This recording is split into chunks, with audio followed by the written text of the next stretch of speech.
empty your mind. Be formless, shapeless, like water. Now you put water into a cup, it becomes the cup. You put water into a bottle, it becomes the bottle. You put it in a teapot. What's up, guys? It's good to see you. How's it going? It's been a couple months since our last few shows, the last two shows in Seattle and Portland. So I thought it'd just be really fun to reconnect and talk about the last album where all four of us worked on together, the Yellow album. One of the things that I really liked about this album, we got to experiment with a lot of different like processes that we kind of weren't really used to. I think part of the reason was because Ty, you were still up in Seattle while the rest of us were down in the Portland area kind of recording. And so we did a lot of like remote recording of demos and then kind of going a lot of emails back and forth. But we ended up with actually a ton of songs going in, like 15, 16 songs. And we actually assembled this, I don't know if you'll remember, like this focus group of like producers, people in the music industry, and then some of our most dedicated fans to like just listen through the songs like it was a song competition. And we just said like, this is a way to remove like personal attachment to songs. And we just like let everyone kind of score them on different things. And we just took the top like 12 scores and I was like, okay, that's our album. So the first song of the Yellow album is Con Kids.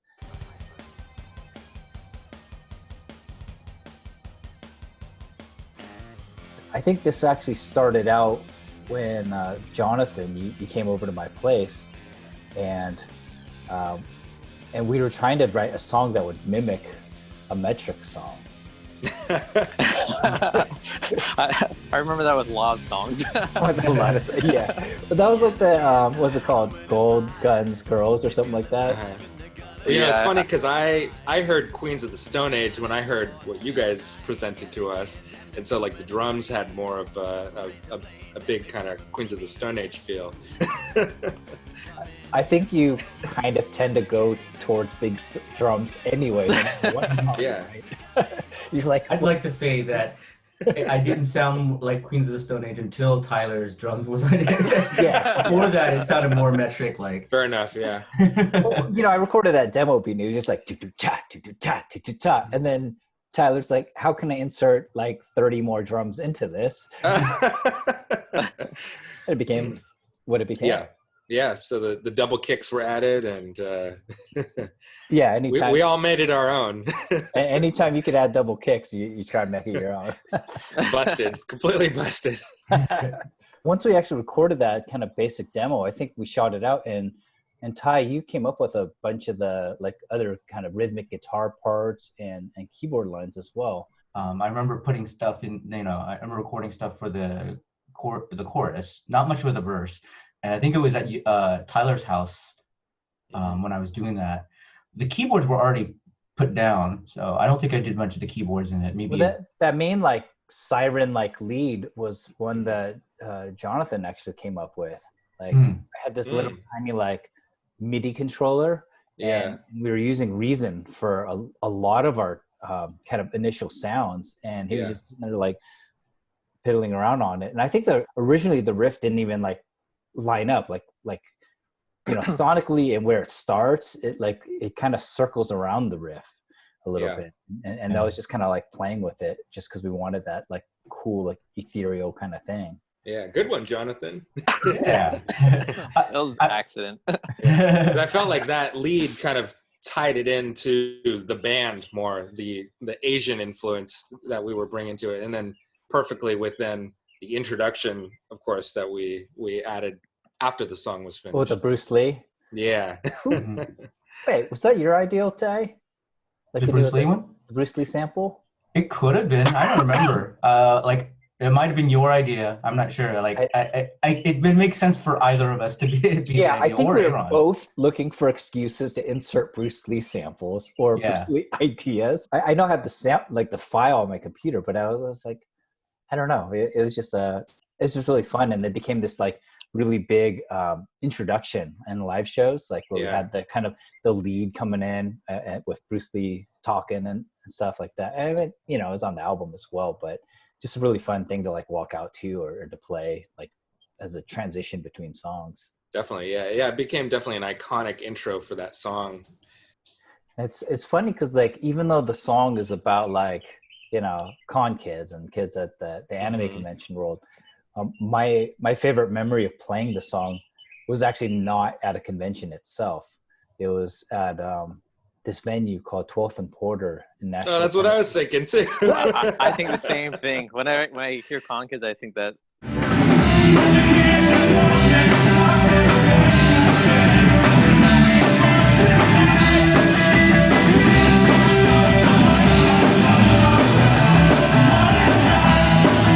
That wasn't the first place that we played it, I don't think, but No, I don't know, we maybe played Played it in Simon's mom's garage was the first place we played. Yeah. What's funny is like, see, most bands like they get together and they jam, and they're like, oh yeah, we like this thing, we like that thing, and then they got the song, they start playing it, and then they go into the studio. We do like, hey, let's just record the entire song as we like it, and then we take turns listening to the songs from the CD after it's already fully produced to learn our own parts, because we kind of forget because we never played it together. And that's right, it was the tour had already started. Yeah. And we're like, hey, when we're in San Diego for a couple of days, let's learn a few of our songs. Yeah, because I think the earlier shows in that leg of the tour, we had to leave off the Yellow Album songs, even though it was the Yellow Album tour, because we didn't know how to play them. Well, that and at our beloved bus, the radiator busted. So I flew down to Oakland, and I was supposed to meet up with you guys, and you guys were going to drive down, but it overheated, the radiator exploded, and then a wheel fell off the bus. So that kind of put a delay, and I had to meet you guys in San Diego. That's right. There was no first leg of the tour. That's right. Oh yeah. First leg was canceled because of us. Yeah. So it started in San Diego at the San Diego Comic-Con like party that we threw.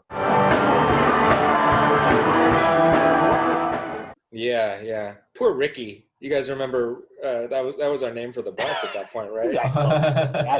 Ricky. Or was it after that where we're like, we need to name her because she keeps breaking down? And Ty never wanted to drive again after the wheel fell off while he was driving. I think 9 out of the 10 times that Ricky broke down, it was while I was behind the wheel, and never my fault, by the way. It just happened to be that way. That's the point where the luck of the draw. The bus just gave me a lot of rage at some point. Yeah. Wow. Did you have to go to counseling or anything to deal with? I think the band and I was okay. You didn't have to deal with it again. Yeah, Ricky made me leave the band. Really, as a bus. Oh. Stupid Ricky. I think for me, that 12th and Porter show was like really iconic because like we sold out this venue. It was in that old like blown out bomb shelter, and actually the audience was filled with like a ton of con kids. All the kids from MTech had been there, and we even we did that private party because we did a Kickstarter for this album, and we played that like house party where we made dinner and everything. Yeah, and then they came out to the show with their family and everything. So just really so much fun, and we still have that video of that live performance too. I mean, it's just like really wild. You got a squirrel behind your neck. So from Con Kids, we moved on to Love Letters from Andromeda.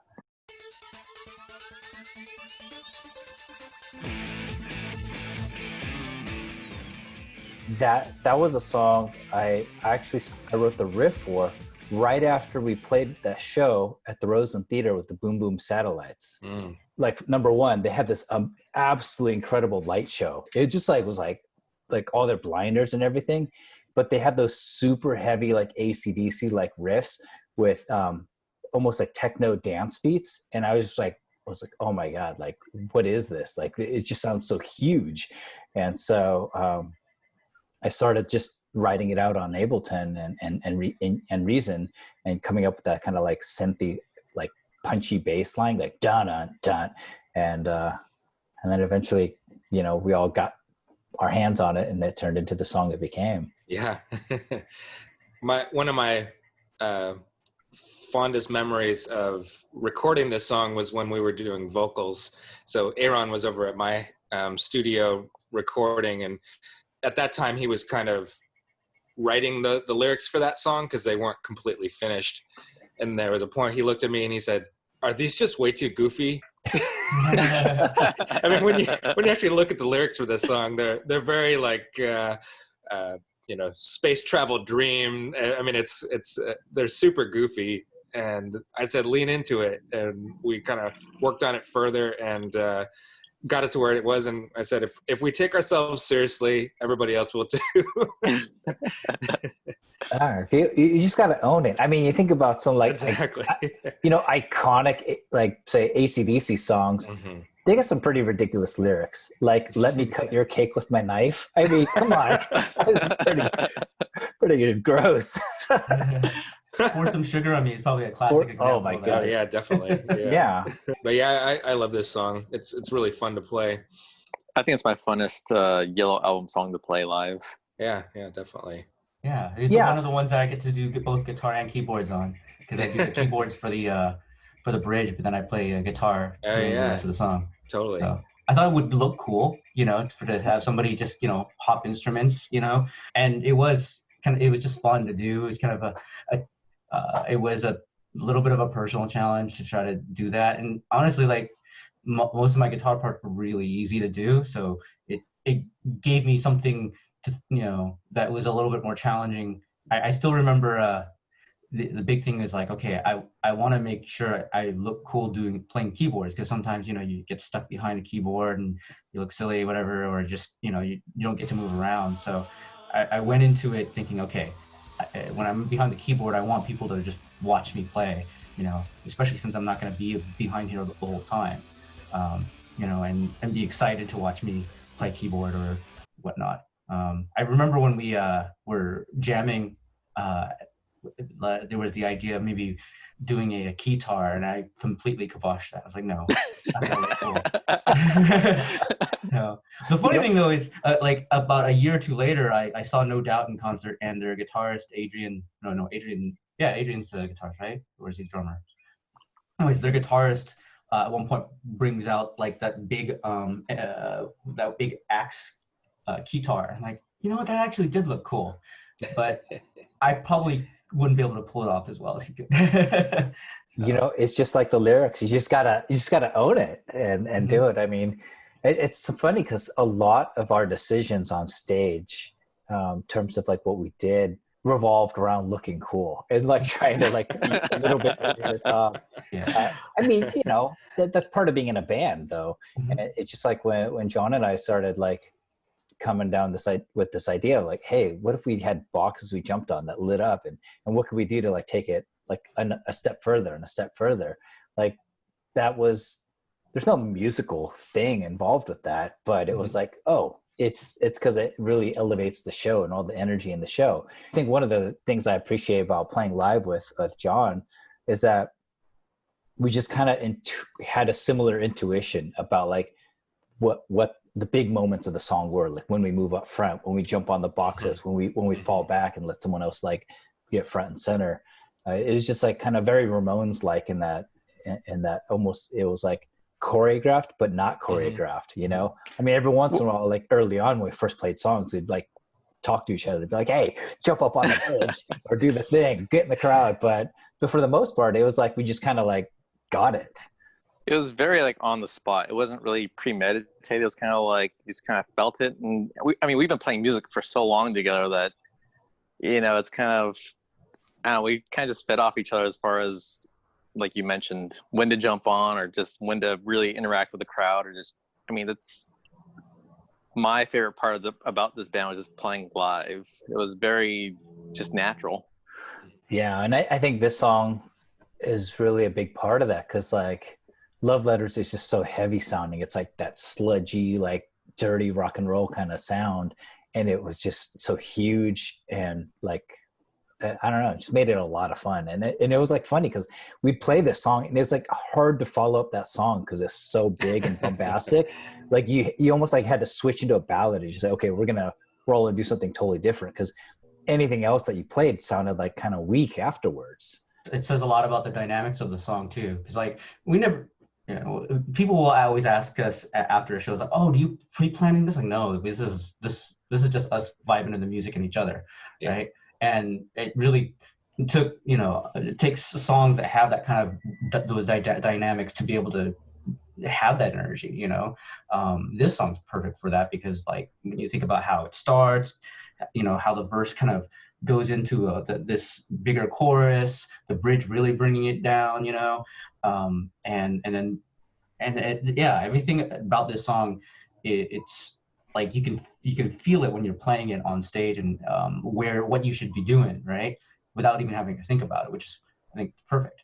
In a way, it almost like has a story arc in of itself, like almost like you could imagine a movie or like a novel or something like that, like in terms of the dynamics of it. So I think that's part of it. And like there's part of it also that makes you want to like almost push the tempo, like because it's getting like more and more energetic, but because we're always locked into that click track, it stays like perfectly in time. And so I don't know, just it like naturally creates tension based on the riff and the whole vibe of it. So I don't know. I love how the Aaron brings down his own personal volume when during the bridge with the nose, and then the last note is like almost a whisper, and then that riff starts up again, instead of just going bam, it's like a little no, and then that riff comes back in, and we start singing the verse, and then the last chorus is even bigger. Yeah. And the no, like the whisper no is actually a joke to begin with. And like, actually, that's really cool. Let's leave it. I think he was originally wanting like gang vocals, like no, like we're all yelling at. Yeah. And then you guys were recording, like tracking vocals at your place, and you sent it out. And we're like, oh, this works. Yeah, it was hard to do live though, because like I would do the whisper no, but no one my mic was never loud enough, because they always had to turn my vocal mic down so that my snare drum wouldn't get too loud. Yeah. So I had to shout the no's, but whatever. And I think live, it's also kind of a slightly different dynamic anyway. So yeah, it's definitely. cool, that song also is a big reason why I wanted to do keyboard live. There's a lot of songs that have the synths in the backing track, and you can get away with that, right? But something like with Con Kids, right? It never felt right to just have the backing track. It always felt right to be playing the keyboards because it was so prominent in the song. Yeah, definitely. Yeah, it was just a ton of fun. Yeah. My biggest contribution to the song is the name of the song. That's right. You mean the test name where it was like Jason Statham, Jet Li names, or no, dude. All those were. Yeah. So for folks who didn't know, the working titles of nearly every song on this album were like John and I decided to name them after Jason Statham movies, like where he played a important role in them. So there were, like Con Kids was the transporter. We had the Bank Job. We had the one Fearless. There was a series that were named after food. Yeah. So pageantry, everything was named after like Asian food, like but with puns. And so like dim sum kind of dishes and that kind of thing. But I don't remember the working title for this song. Wasn't there one that called like Boytron Fun Night or something like that, or I don't know. Yeah, that didn't make the cut. I was really bummed out that didn't make the cut, because I really like that song. Yeah, we finished it, but I don't think anyone was quite satisfied with how it turned out. Mm-hmm. Like the evolution of the song just didn't work out, and sometimes it doesn't. I can't even remember them all. I mean, they're on our website. There's like a list of unreleased tracks that are there that we kind of mostly finished. Yeah. So after Love Letters, we cut into Adopted, and Adopted was another song, I think, that when Sean and I were writing the kind of the riffs for it and the music for it, I think we had a little bit of metric in mind. But I think, Ty, were you the one that came up with that main like synth lead? There's a lot of movement into it. Possibly. It might be. Remind me which one Adopted is again. I haven't listened to this album in a while. It's Romeo Must Die, right? Jason Statham, not Jet Li.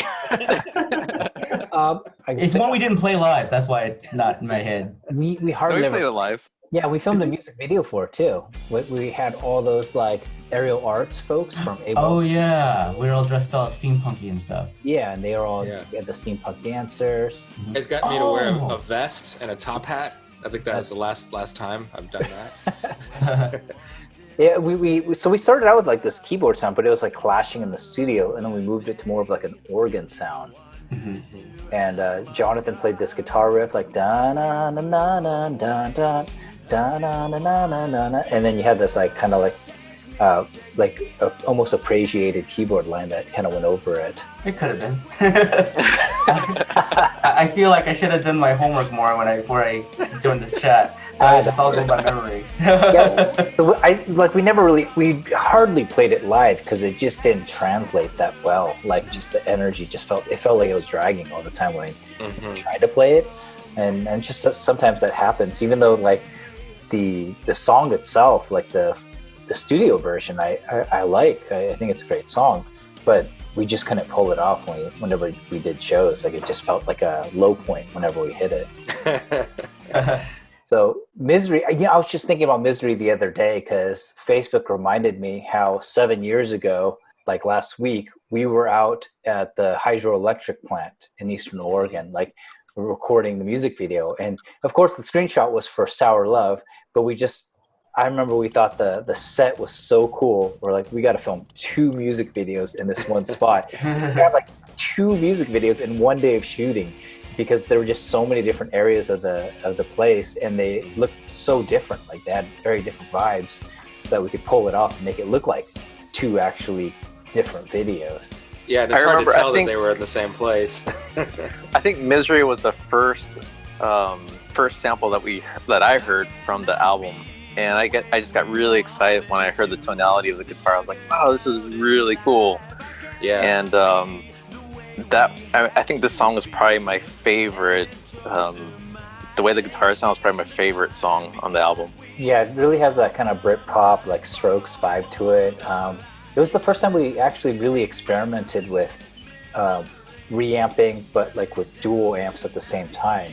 Because Scott like hooked it up. We had all these vintage amps, and we sent the clean guitar signal out to multiple amps, and you went in there and you're like dialing in like sounds for each amp that you liked, and he ultimately was able to blend it together and create this really cool sound out of it as a result. Yeah, I mean, same with drums. I mean, there was layering of like 3 snare drums for the snare drum sound, and 2 different kick drums for the kick. And this album, I think at that time was the biggest sounding Slants album, because of the production that, the time we put into production. And I always thought this song was interesting in that, like, the drums in particular in Misery, I was like, I don't know any drummer that would play a beat like that. Like, it was like, when I first heard it, I was like, what is happening here? But it like, ends up working because it's like so syncopated. It's not like a 4 on the floor. It's not a straight rock and roll beat. You know what I mean? Like, like I don't know, like, how did you even come up with that kind of thing? Were you just like playing around and just like, oh, there you go? Yeah, I mean, it was almost like, gosh, there were times in the song where it was almost more of a jazz or funk than rock or punk, like or electronica. So yeah, I think the drums in this song kind of pushed and pulled a little bit more than a lot of the other songs we had done in the past. Didn't you create all the drums on laptop? Yeah, a lot of it was programmed, or played in and then adjusted and programmed, yeah. Which, like, I mean, with this album, I don't remember a time where we all sat together and were like, okay, let's do this. It was kind of we all just put our piece together and meld it to each other. I remember being at Tyler's place with Aaron. I think once with you, John. And then I remember being at Simon's place where it was just me and Simon. And I think I want to say I was probably only ever in Portland like 3 or 4 times during the recording of the album. Well, we were all recording like directly with our own audio interfaces and tracking our parts and sending in like the raw files. I think you were sending it to me and I was editing, because I was doing a lot of like the quantizing and getting everything to really make sure we were hitting hard. and then That's right. And then you took also like and also then, like Melodyne recording on vocals and doing the pitch correction and then sending it to Scott. Yeah. So that's right, because we were originally going to hire like just like a studio outside of the area entirely, like possibly a number of producers in LA. So we basically prepped the album for mixing. Yeah. So we did all the recording, minus the reamping of the guitars, and then when Scott got his hands on it, then we kind of started doing that work, which is why Aaron never even saw the studio. It was mostly me, Tyler, and John, like going back and forth. This bridge in the song was one I was just screwing around with the knobs on my keyboard, and I think it was, I want to say it was the Nord, and I was just what came out I could not reproduce. Like it was just me kind of pushing record and just playing around with stuff and holding a few keys and playing with knobs, and then I was like, this might work, and just sent it to you guys, and then next thing I know it was used as bridge, but because we couldn't reproduce it, and the drum line that you play in it is like really cool and funky, we ended up playing a different bridge live. We started mashing our own songs live, but when we played it, it was just like it never felt quite right because when we came back in, it was always a little bit off. Yeah, I think Simon, you're the one that came up with like the original like the backing tracks for it, and I think we just kind of like wrote around it, is what I recall. I think you did that with Misery, and I think it may have been I can't remember the other one. When we added the other bridge in, that was the song we called Happy Johnny.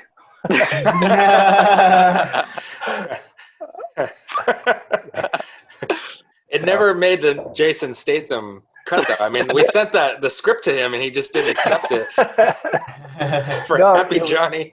It was the song that we were playing because we had a couple of songs that were super raw form, and we learned them just in time so that when we went to Eastern Europe to do the tour for the Armed Forces, that we had enough songs to play this giant set that they gave us. Like we even threw in a couple of covers, which not something we're known a lot for doing, like just because we're like we don't have enough material for this 2-hour show, but Happy Johnny was one of those songs. And what did we end up calling this song? Unconventional Ways. It's the next track. That's right. Yeah. So stay tuned for the next song. So you guys actually took it because we wrote the song in the studio, we put it together, and then we just like playing it live. Yeah, it just didn't jive so well. But you guys ended up saying like, hey, I think it was Ty who came up with the idea. Like, what if we switched and played this song? And I think you even recorded a demo version of the mashup and sent it to us. Like, hey, like it's a slightly different key, but it works. Jump here, and then we jump right back into Misery. And it just became like a really fun thing that we just did live which totally changed the vibe of it even. I still have the track in my computer, and I remember it was titled Misery Ways. Ways. That's right. Yeah. Well, that part in Happy Johnny was one of the few parts that we wrote as a band, like in a room together. I feel like wasn't that something that came from jamming? Yeah, that was in your garage because we started writing we started writing Unconventional Ways. Yeah, and it was very much just a riff rock kind of a song. Like, okay, here's a simple thing, and Aaron threw in some lyrics and that kind of thing, and it was just like almost like a Sweet Child of Mine moment. Like, okay, it's time for the bridge. Where do we go now? Where do we go? What do we do? So we just tried that da da da da da da.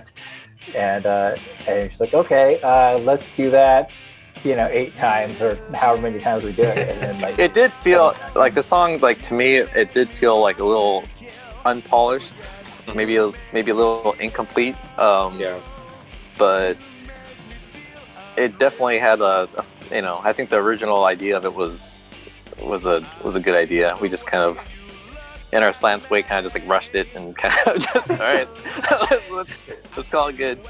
The funny thing is that Misery, like just listening to the album, Misery is one of my favorites to listen to.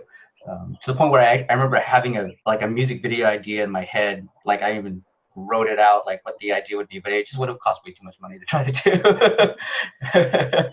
Yeah, we for a while after we finished this album, we had that running Google Docs like spreadsheet of music video ideas, and we're like, how many videos can we get away with shooting?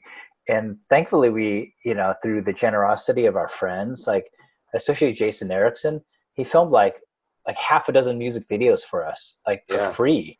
It just came out and just kept filming like wherever we were. Like, okay, we're gonna be in a completely different state, and he's just like, okay, and just meet us out there, set up, filmed, edited, directed it, and it was like, wow, like it's like hard to imagine that happening now because like of just you know, always needing to hire someone to do something, and yeah, totally. And I believe, yeah, like people should get paid, but I mean, it was just super generous of him, and he was just starting to launch like his own kind of video filming career as a side hustle. So he was just happy to just get the experience and try out gear and everything like that.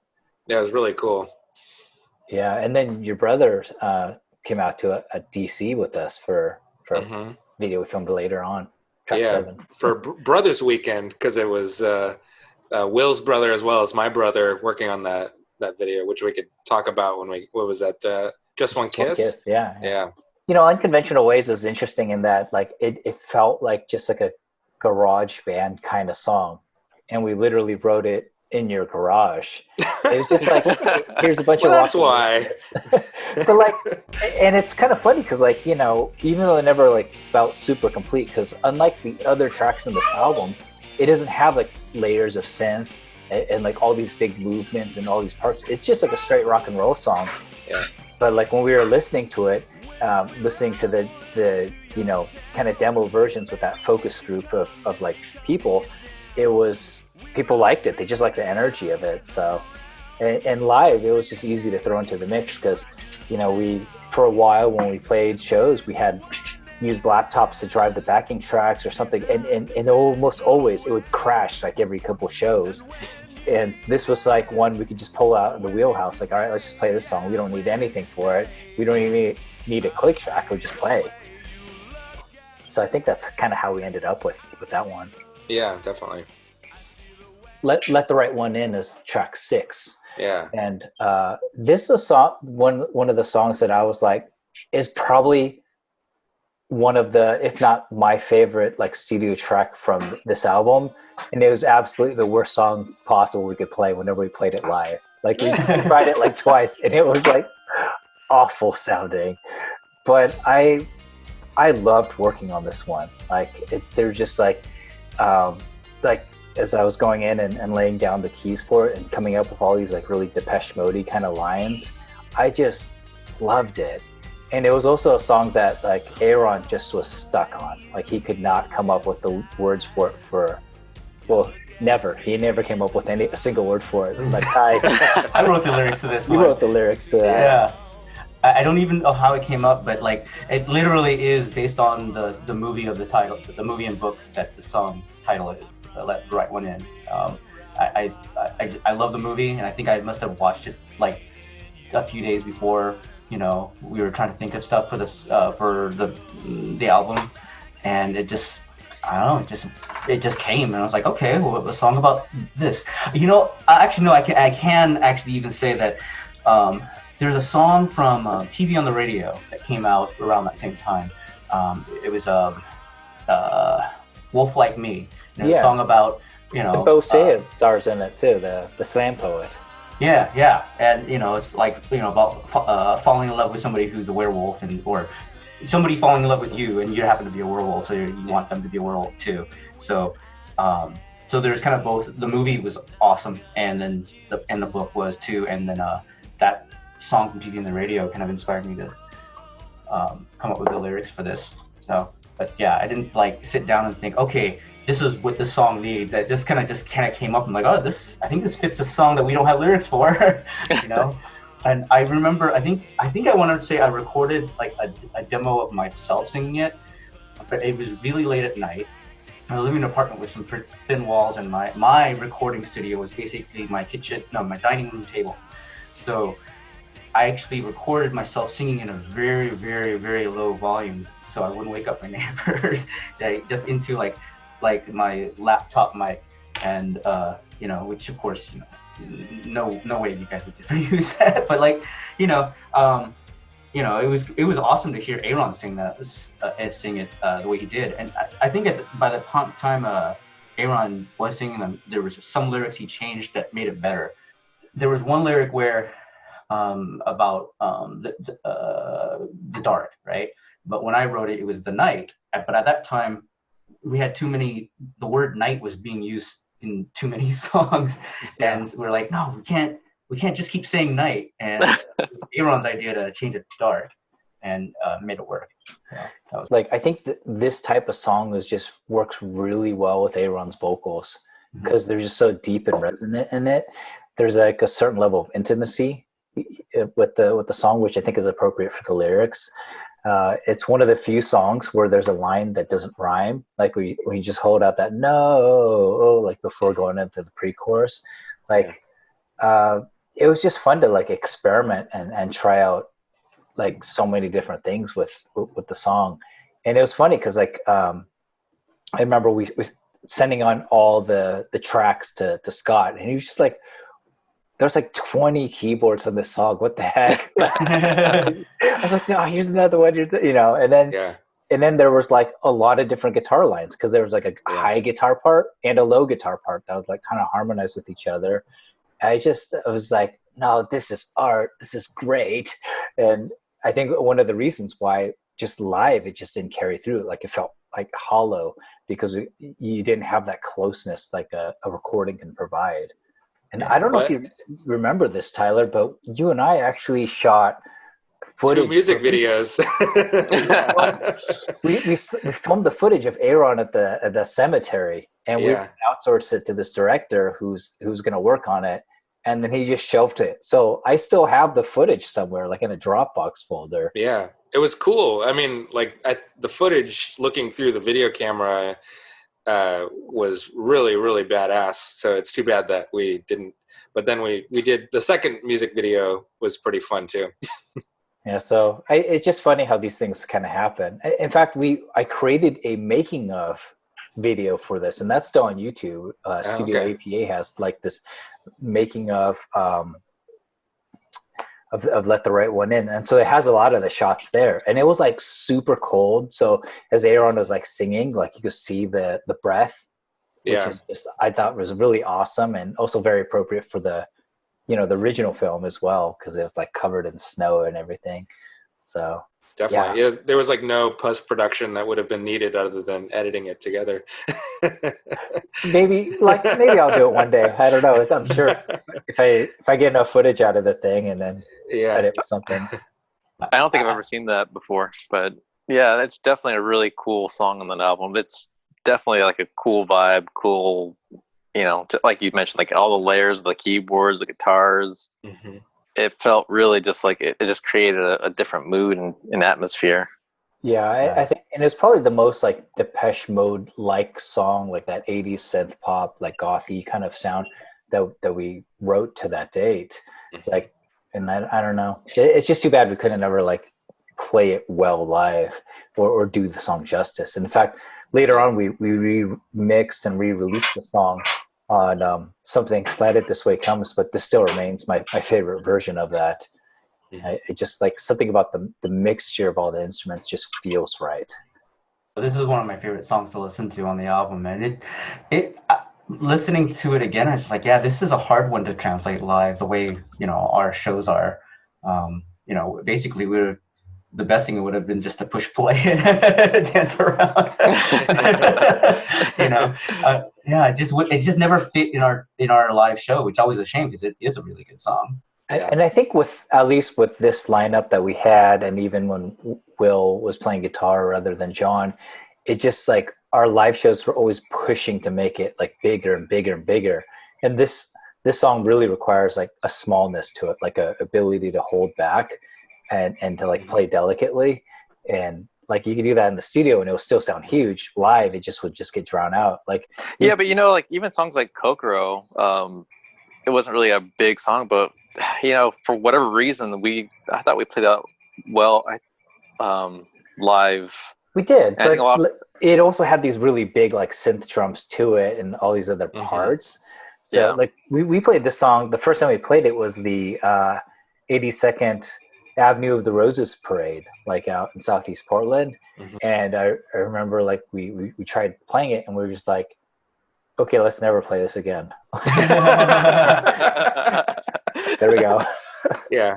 It's too bad because I really enjoyed singing the harmonies on the choruses in this one. It was one of my favorite like background harmonies to sing. The drums are pretty basic, so I think that this is definitely one of those where if we were able to, you know, be locked up in a room for like a month, we would have figured it out. You know, just that this never would have worked out for us to with the way our practice schedules would have. You know, we would have really had to kind of sit and think and, all right, how do we translate this live? And we never really got that opportunity to do that, fortunately. Or you mean like our lack of practice schedule? Well, yeah, pretty much. You can't call it a schedule if it doesn't happen. You know, what's funny is like the only time we actually had a regular practice schedule was after all of you guys were gone. And it was just me and all new players with and Joe and Yuya.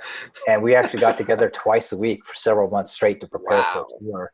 And because we were trying to onboard him on the drums, and I was trying to help Ken with his like live interaction with audiences. And we recorded every one of these rehearsals too. Like we set up a camera, recorded it, and watched it and critiqued each other and to really try and figure things out. And those are all the things I dreamed of doing, like when we were all playing together. But it just, you know, was so hard with the wild schedules that we all had, and then like of course the huge trek. I mean, when you first joined, Ty, like you were just taking the like Greyhound all the time to like get down to where we were. Yeah, when I joined the band, I was in the middle of my not having a car experiment, and, which was fun for a while, but it made going to Portland for practice very difficult, you know. But hey, you know what? Thanks to the Slants, I ended up picking up my old car from college when we played that show in San Diego. Yeah, that's right. Yeah, we played the AMP Music Festival, and I don't think Jonathan, was on that one. I think it was like the three of us plus Aaron, because you were doubling up, and I think really learning a lot of guitar parts for that show, that string of shows that we did. Yeah. No, I had to learn John's leads, and I was like, oh, man, he's a better guitarist than I thought. It was cool though, because it did get me to learn a lot about like the different styles that, you know, John was influenced by and stuff like that, and what kind of really made you know, the complex and stuff, you know, the songs, when, you know, a lot of it you think, oh yeah, just dance and, you know, 3 chords and stuff. Like, no, you know, John was playing some really cool riffs, you know. He definitely had a lot of what's his name from the Smiths, Johnny Marr. Thank you, Johnny Marr. Yes. Yeah. There's definitely a lot of Johnny Marr influence in your playing, which is cool. Yeah, one Johnny to another Johnny. Yes. So, you know, Tyler, you were talking about how you really like the background vocals on this, and now that I've listened to Adopted, your background vocals on Adopted really make the song. Thank you. Yeah, and yeah, that was a cool song. So now you're listening to other tracks as well. I am actually listening to them as we're talking about them. All right. Well, if you want to jump to the appropriate track, the 7th track of the album is "Just One Kiss," and this is another song that you actually had a pretty heavy-handed involved with. In fact, you wrote the main riff that became the verses for the song. Yeah. So it was funny because I was actually trying to basically almost copy a Deadmau5 keyboard riff from which song was it? I think it was Ghosts. I don't remember. But there was a Deadmau5 song that I was pretty much just borrowing from, and that's how it started. And then somehow lawsuit. Not an exact copy. That's how it started. It was influenced by that. Influence and inspiration. That's cool. Yes. But it ended up being something where the song doesn't sound anything like a Deadmau5 song. and nobody ever catches that when they listen to it, and they all think, oh yeah, it sounds like a Red Hot Chili Pepper song, which was not in any, there was no intent of that at all by any of us, I don't think. No, but it did sound like a Chili Pepper song because the way that Aaron sings in it, because the high guitar part, because the funky bass line. So I didn't play bass on the song. You played the bass line for it, and I for the slants almost always played with a pick, and you didn't in the song because you kind of played with your fingers, and it was like much more. It gave that more funky kind of vibe to it. Well, and also Ty added a drum pattern in the demo for the song that I said, I love that, keep it. It was like a garage band pattern, right? Or something like that. I think so. It was like it started as a garage band pattern. I just kind of moved things around a little bit. Yeah. Which part of the song is that? It starts with that, I believe. Okay. And then the real drums come in with like the double kick pattern, and of course. Did you guys ever play that song live? I don't think so. I don't think so. I think it was like on our list of songs to play, but yeah.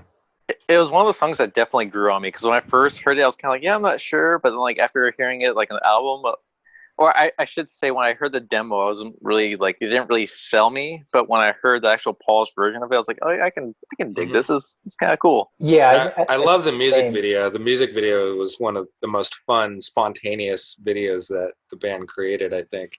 And watching Aaron walk through the crowds and interact with people really captures the kind of the showmanship of Aaron and his kind of personality, because he's just like interacting with people and then pushing them away while we're walking backwards.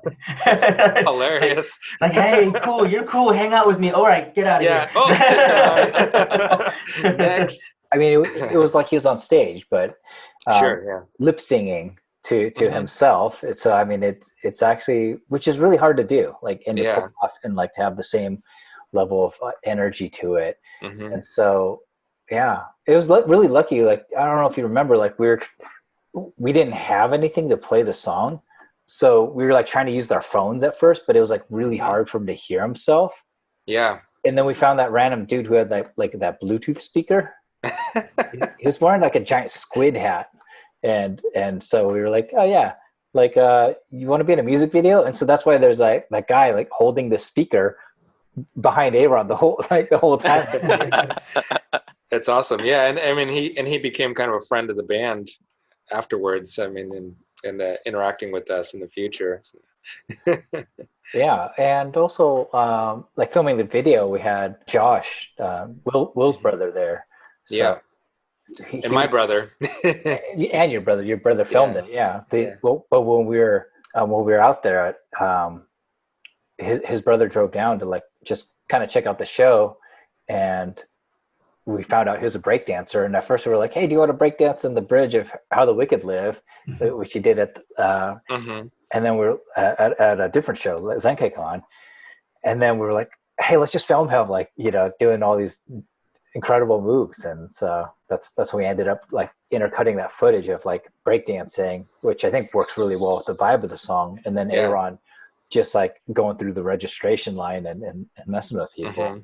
And me drumming on like one of those anchor things on the waterfront. Yeah.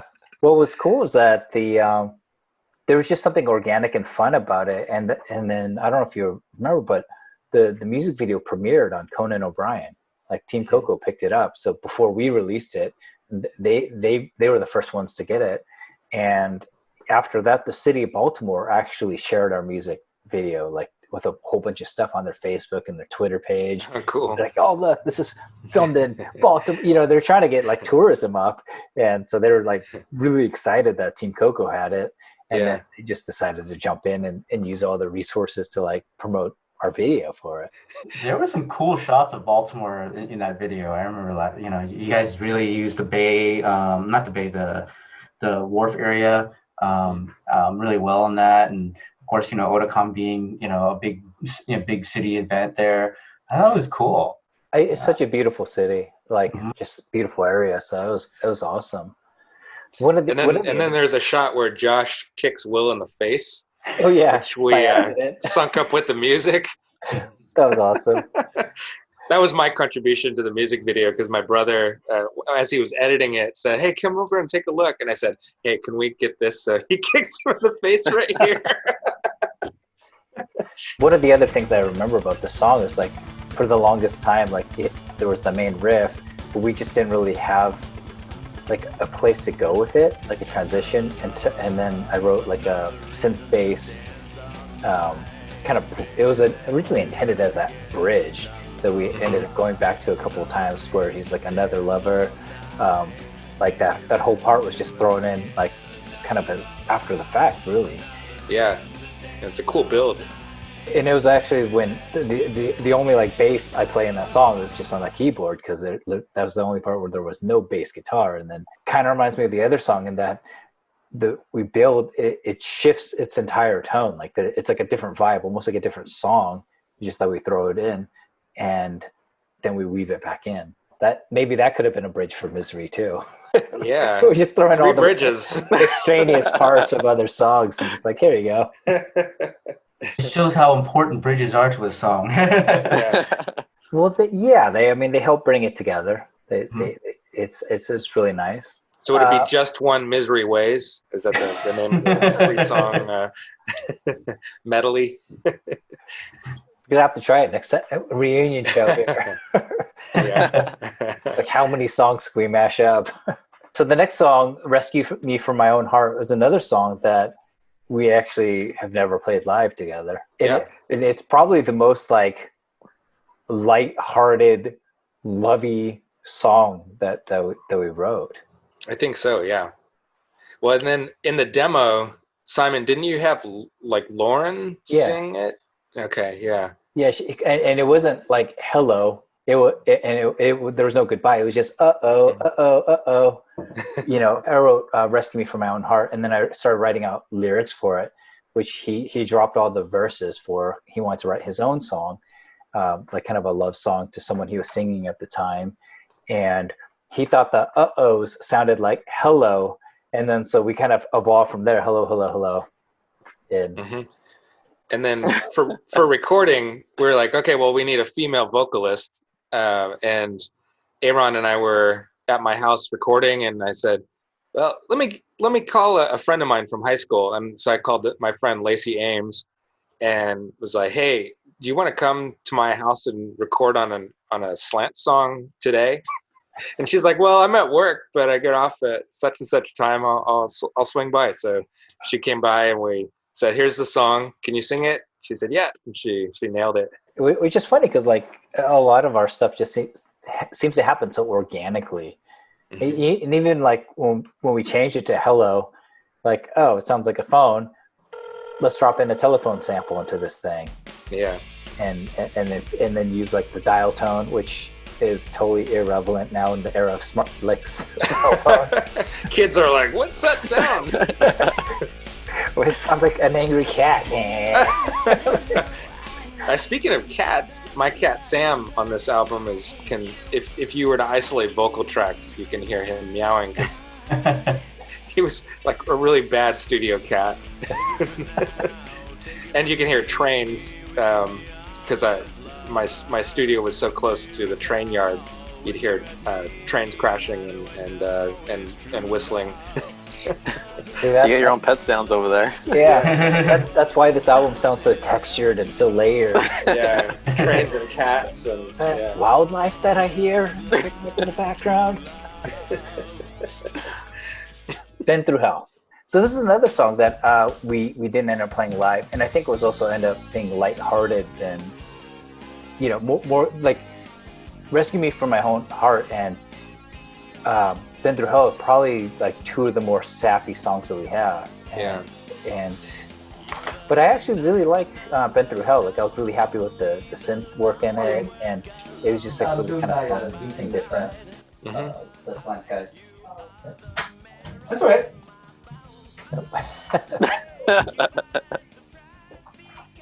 With Been Through Hell, it was just kind of I don't know, like what was it like recording with Aaron with these tracks without him being like aggressive rock and roll guy and singing pop songs? Yeah. Well, we worked on his technique a lot because you're right. He was not used to singing this kind of style of being soft and emotional. And I think like Sour Love was one especially that we practiced a lot. And I remember telling him, pretend that you are singing right next to your girlfriend's ear, and you're not shouting across the room. You're right next to her, and I think that visual helped him a lot because we had a really powerful condenser mic that he was right up next to, and I had to clean the saliva off of it afterwards, but that was the lover part, right? But it worked. The visualization of singing right into her ear helped kind of with these softer songs. This song was actually the first song where I learned to program an appreciator, like the steps in it, because like and throughout the verses, it's just that synth bass part, which would be like nearly impossible just to play on a keyboard or on a bass guitar. And this song and then Yellows, when I really was like kind of dialing in, because I wanted to get that like really syncopated but like almost like really structured like melodic line for it. And I don't know, this album actually forced me a lot to learn like a lot about synthesizers, like programming and playing parts, and oftentimes imperfectly, because I'm not a keyboard player. I'd play the parts and then I'd have to go into the computer and like sit there and fix every little thing or quantize it or whatever. But this was one of the first ones I remember like just figuring out like what is an appreciator and how do I control the steps in it and get it to sound a certain kind of way. Well, and then So Hearts, I did the guitar solo on. It was one of the guitar solos that I've been most proud of recording because it was difficult. I think your guitar solo for So Hearts was like 3 or 4 guitar solos edited mashed together. Yeah. Pretty much. Well, like to be fair, we constructed a number of guitar solos that way on Pageantry too. But when Gabe played the guitar solo for Astoria, every chance I get, and I think and Astoria, like you played the one guitar solo on Every Chance I Get, John, and then Gabe came in and played a different one, but it was constructed and built out of like many different takes. Like, hey, we like this part, but not that part, and I created a thing. Yeah, So Hearts is interesting in that when we first wrote this the song, we just had that really, really basic 3-chord verse riff that John, when he came over, we were like kind of rocking out on.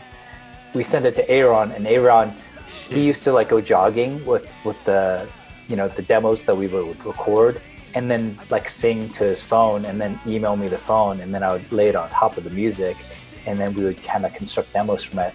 This is one of those songs where he came up with 3 completely different melodies for the verse that we all liked, and I just was like, hey, I like this take for verse 1, this take for verse 2, and this idea for verse 3. And so that's why even though they're technically verses, no verse is sung the same. Like it's a different melody every single time until you hit to the chorus, and that's the part that like really repeats. Yeah. So we were in the studio looking back and like having to listen to the recordings and be like, look at your emails. Okay, that's the one he wants here. Let's do that. And it was an organizational nightmare. Sorry.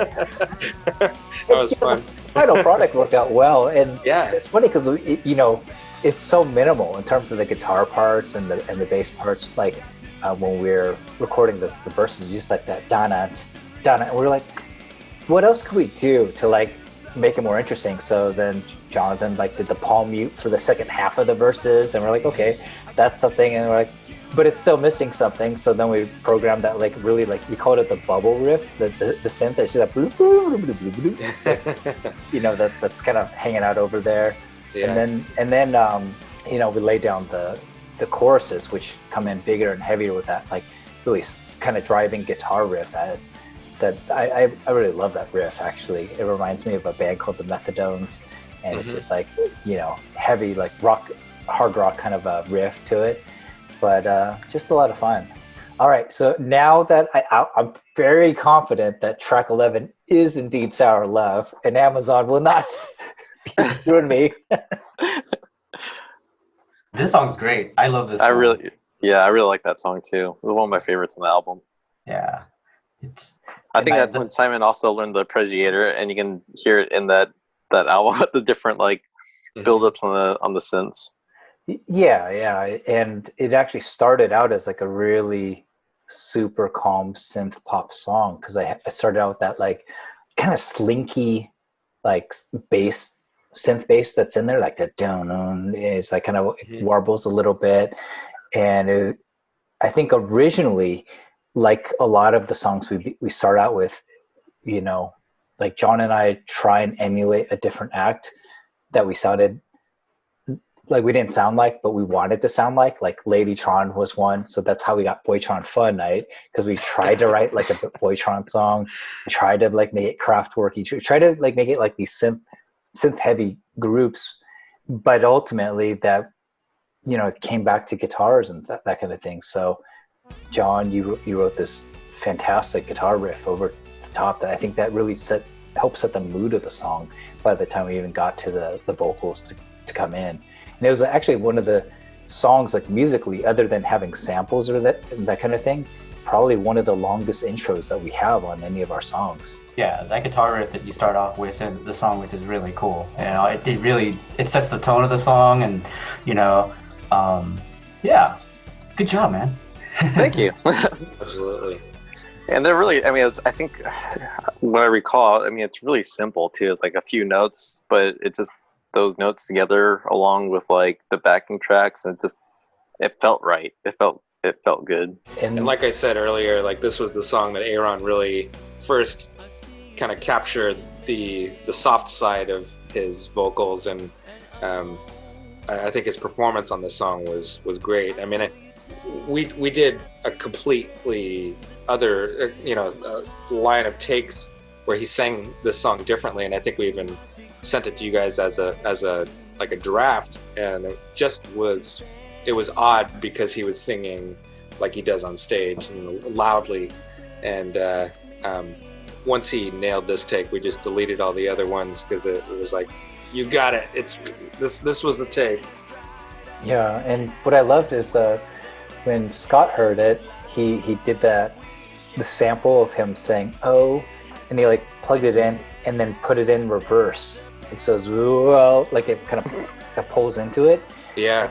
Really give this cool like Phil Collins in the Air Tonight kind of vibe to it. And even like in fact the song like vocally reminds me of like Phil Collins in that it's just so soft, and it's just single words that actually evoke a lot more emotion than any phrase or sentence being said. Like Absolutely. You can like feel it, and I think vocally it's probably one of the strongest songs that Aaron's ever recorded in terms of like just like using a different type of technique that and kind of bending his voice to fit the song instead of like bending the song to fit his voice, which we would sometimes do. Yeah. And again, we were filming this music video at the hydroelectric plant was just so cool. It was just so much fun. I remember we borrowed those guitars from Gibson too, so I was like, this is like a $2,500 bass. I can't drop it. It's just amazing. And yeah, I loved like, I just watched the video for it last week, and it was just so fun. Like I felt like when we rolled up in the place and we just saw all the different sets, like all the different rooms and like the awkward machines and the things. It felt like the same feeling when we were recording the song and hearing it for the first time. Like it felt like we were on the brink of like possibility. Like, wow, we can really break through and try all these different things that have been totally different than anything we've done before. And it was just fun to try. And even listening to it now, I'm just like, man, I just remember like hearing the song, hearing it in the studio, getting the physical discs back and playing it for the first time, it's just such a great feeling. Like, it just felt so proud of it. I would have loved to try to play the song live, just because it's such a layered song. Just out of curiosity to see what it would sound like organic, but. Did we ever try playing it live with Will? I don't remember. Yeah, we actually did, but it just never felt quite right. Yeah. And I think because live vocals is so, and live playing is so different than this. Like, this takes sitting down and really working out things and communicating emotion. It's a different type of performance. Sure. Which is kind of funny because, I mean, out of all the albums that I played on with you guys, I mean, this is probably my favorite album. But as far as like playing live, I think we play like less than a quarter of the songs live, which is, I don't know, it's kind of interesting to me. Yeah. Like unlike say Pageantry, we played almost every single song on that album live. In fact, we played it live many times. Because in that album, we were like working out songs in the garage. We were playing them at shows just to see how they felt. They were all like super guitar. Like we went into the studio with almost no synth at all. We wrote them entirely on guitar and bass, and the synths were all added later on, with the exception of How the Wicked Live. So like we had just a different relationship to those songs. And this one, I mean, I would say at least half of these songs, they started out on keyboards and synthesizers, and then we kind of wrap things around that. So that could be part of the reason why we just didn't end up playing a lot of them live. Like, we just couldn't translate it for some reason. Yeah. And maybe like Ty mentioned, maybe if we had a chance to like sit down and we were in the same place at the same time, and we had the resources just to block out the rest of the world and our responsibilities just to focus on the craft, I could imagine like we would be able to play these live.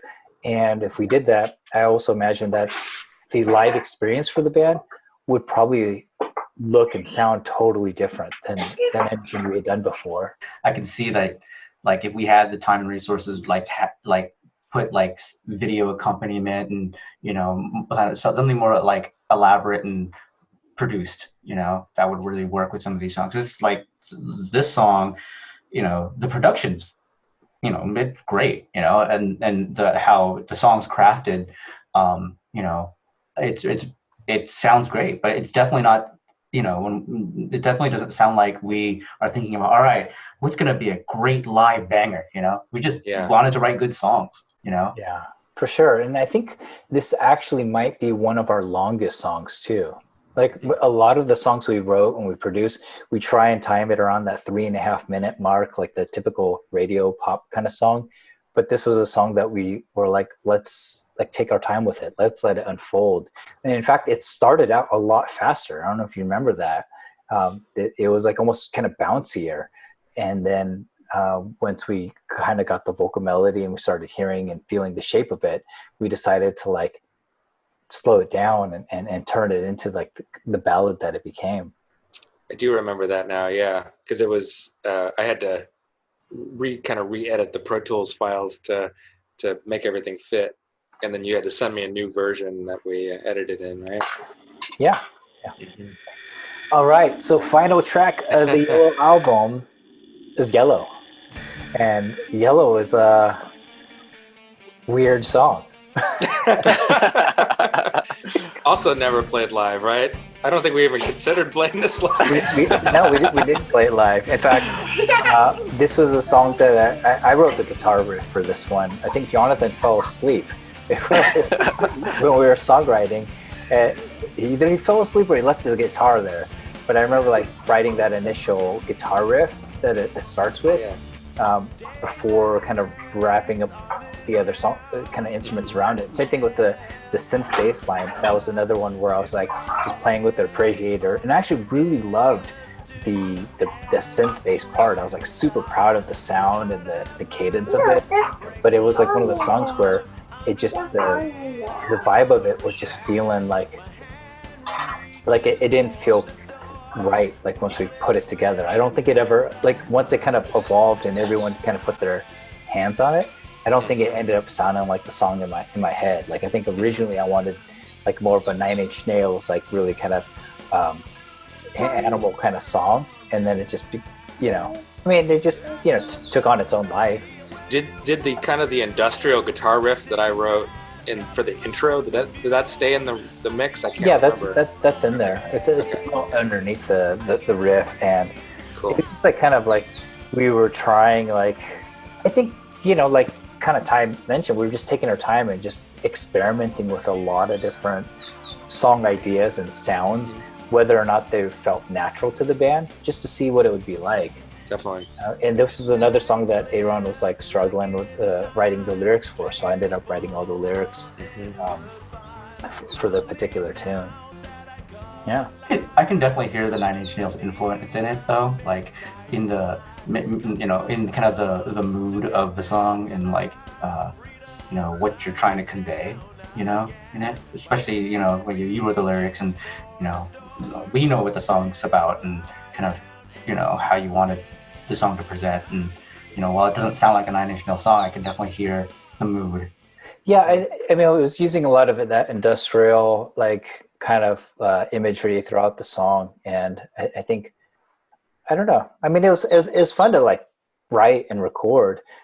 And even listening to it, like, I don't think it's a bad song. I just don't think it like fit entirely with it. In fact, you know, going back, we only called it Yellow because we couldn't think of any other name for the song. We're like, well, it's the Yellow album. It's Yellow. We ran out of Jason Statham movies. Right. He only had so much of a catalog back then. Now, if we were to go back and rewrite this thing, you know, we got IMDb. We can write another album. But man, yeah, there's like 3 Mechanics movies now, right? So Mechanic 1, so we had Transporter. I think Transporter became adopted. There was also Transporter 2. That's like adopting a second kid, and Adopted 3, right? yeah, Don't they have a Transporter 4? I think so. Oh my goodness. And the TV series, which doesn't have Jason Statham in it, so. Oh man. Dude, like the scene of him like sliding through the oil and then using bicycle pedals. Come on, that's cinema. So right? awesome.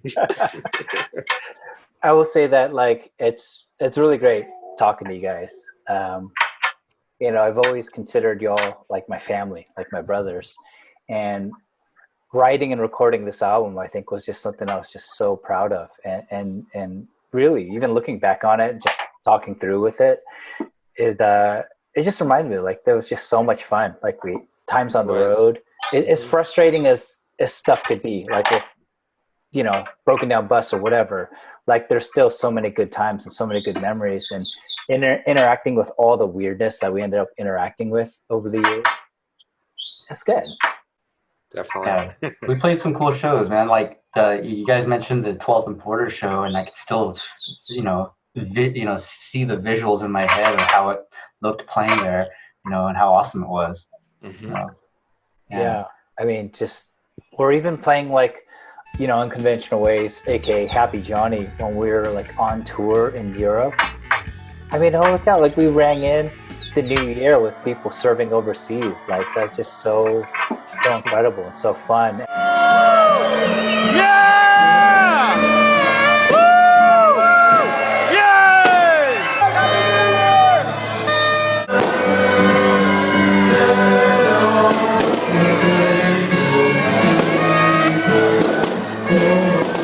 And we had that one organic show we played at, I think they called it Sam's Bar or Sam's 2 or something like that, on the NATO base in Costa. And remember, we were supposed to play with that other band, like, but they never showed up. So we ended up just playing, and it was like there's like 8 people there because it was outside in the winter of Kosovo. The only heat we got was from these gas lamps, one of which was like duct taped together, and in a plastic tent. Just covering. It so was like, so snow cold. Like we were playing with pea coats and scarves on. Yeah. But down one of those places, didn't the MPs actually shut us down because it just got like too late, and so we had to go to the barracks and Yeah, that was in played like foosball or something like that. that was in Bosnia. This was the one where we were warmed up with Jägermeister because all of the guys there and gals bought like a table full of the little bottles of Jägermeister. It was the dude's birthday, but like originally it was just like a couple of soldiers who were like, yeah, we'll come out. Like they came all the way here, right? But they were making so much noise that when the soldiers from the other armies, like from Belgium and Austria and Germany, like heard what was going on, they're like, yeah, let's go check it out. Yeah. And then like it kind of grew and grew, and then we ended up having like this big fun dance party, and people were just getting loaded at this bar while we were playing. Even the sound guy jumped in, and it played like Eruption on John's guitar. So, I remember that. But like I always remember like playing that song Unconventional Ways during the time. What were the covers that we played? I remember we played Joy Division. I can't remember what else we played though. Depeche Mode. It's No Good.